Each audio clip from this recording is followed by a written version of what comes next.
about k-means algorithm, which is very simple in idea. The idea is that we try to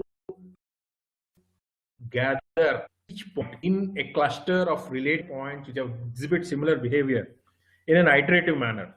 But for this, we have to fix the number of clusters beforehand. That's the problem with this algorithm, but we also went ahead and saw later how we can fix k. How does it work? Start with k points assigned as centroids of the cluster. Centroid means center point.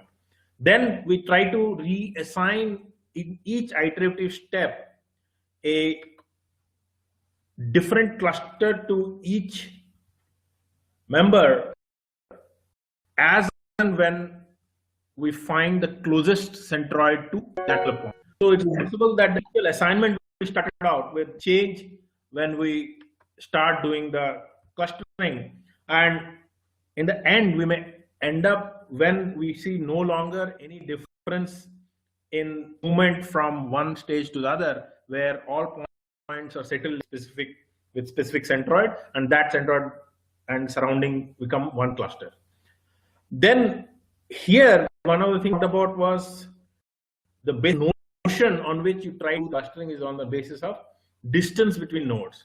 The distance between nodes is determined by your measure of the distance which you're carrying out. So Euclidean distance is basically the most common distance, but the beauty of this distance measure is it is basically like diagonal distance between any 2 points in the hyperplane or in the plane.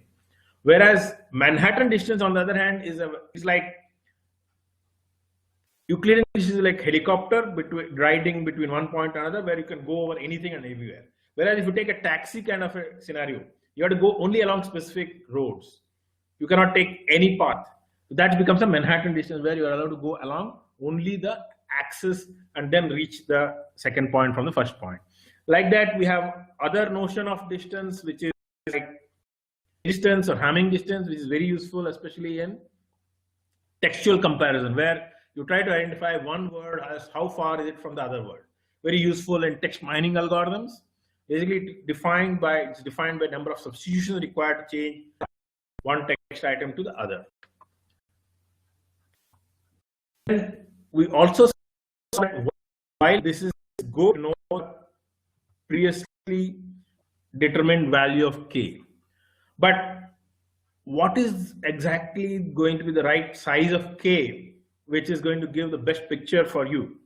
That is best done by taking a bottom-up or a top-down approach to clustering. Agglomerative clustering is basically a bottom-up, where we start with all items as singleton clusters and start accumulating neighboring points into the cluster. As and when we'll see a reasonable size, we can stop. Or we can take a top-down approach. Is basically take entire cluster as the set of all points and start dividing them into smaller and smaller clusters.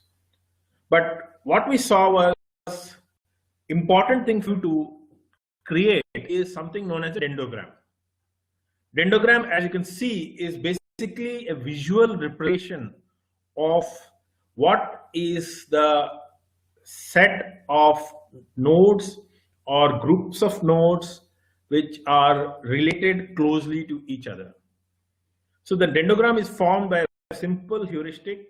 Take the smallest edge first as a set of 2 points.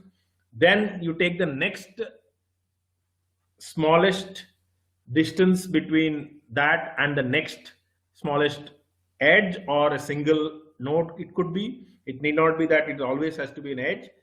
That way we keep on incrementally assigning height to the relationship between 2 nodes depending upon the distance they have.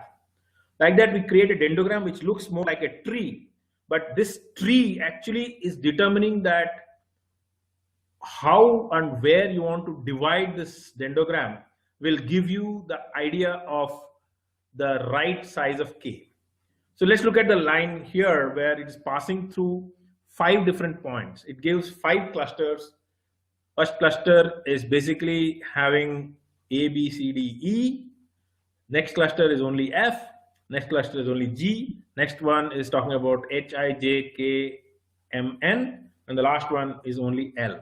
Whereas if you try to bring it a little bit down, we may add 7 clusters. So a dendrogram is a good way of visually representing the data and get an idea of where you want to stop your clustering, which is what is going to give you the ideal K. Now,